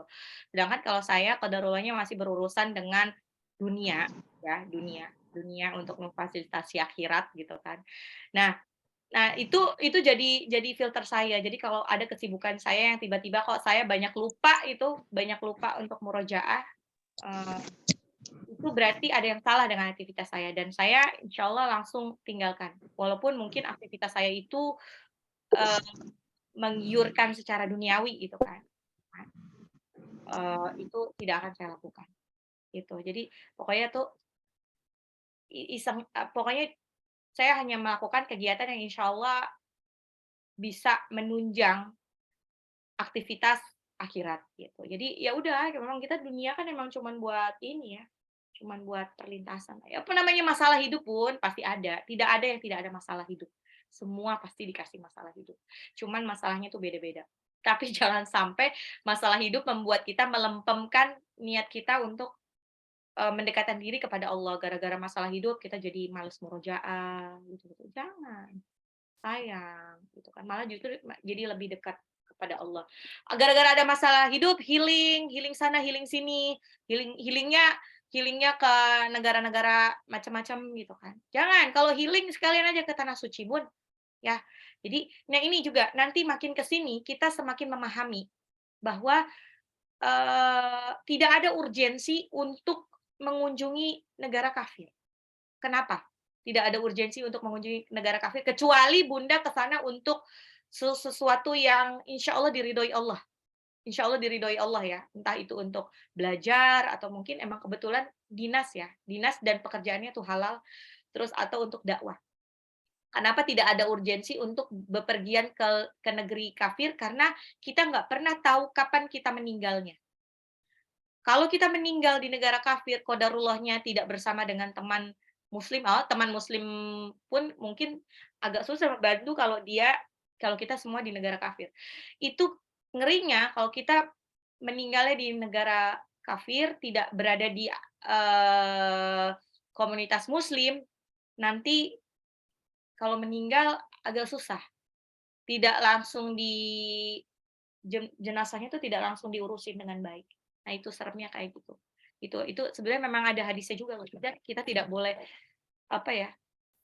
bepergian ke negeri kafir untuk alasan yang tidak penting. Cuman sekedar healing, research, jalan-jalan itu tidak boleh. Ya, harus ada urgensinya. Urgensinya itu tadi, entah dia dalam rangka belajar, dakwah, atau dia mungkin memang kebetulan dinas. Ya, jadi kalau misalkan mau healing sekalian aja ke tanah suci. Insya Allah bunda-bunda semua dimudahkan untuk ke tanah suci. Ingat lagi, tanah suci itu bukan ibadah untuk orang kaya. Ya, tanah suci itu ibadah untuk orang yang dipanggil sama Allah. Ya, untuk orang yang dipanggil sama Allah. Karena toh banyaknya harta tidak menjamin seseorang untuk segera diundang ke tanah suci. Jadi tetap semangat ya. Tetap semangat memupuk impian. Makanya dulu ada itu film atau yang tukang bubur naik haji. Itu benar-benar banget ya. Katanya sih itu dari kisah asli. Jadi ya itu, yang penting dia memupuk impian.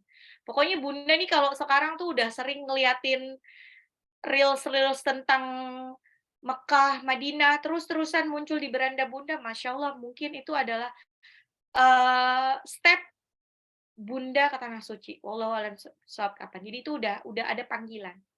Kalau udah ngelihat postingan tentang tanah suci, udah mulai ada gregetnya, udah mulai sedih, udah mulai nangis, udah ada gregetnya, mungkin Bunda on the way ke tanah suci, insya Allah. Ya, gitu. Jadi pokoknya semangat. Semangat. Jadi baiklah, kalau tidak ada pertanyaan lagi, Bunda-bunda solehah, jam sudah menunjukkan jam 6.49. Marilah kita tutup pengajian hari ini dengan membaca hamdalah, alhamdulillahirabbil alamin, dan doa penutup majelis, subhanakallahumma wa bihamdika asyhadu an la ilaha illa anta astaghfiruka wa atubu ilaik. Yang benar datangnya dari Allah, yang salah datangnya dari saya sendiri. Mohon maaf lahir dan batin. Wabillahi taufik wal hidayah. Wassalamualaikum warahmatullahi wabarakatuh. Waalaikumsalam warahmatullahi wabarakatuh. Jazakallah, Ustazah. Terima kasih Bu Ustaz.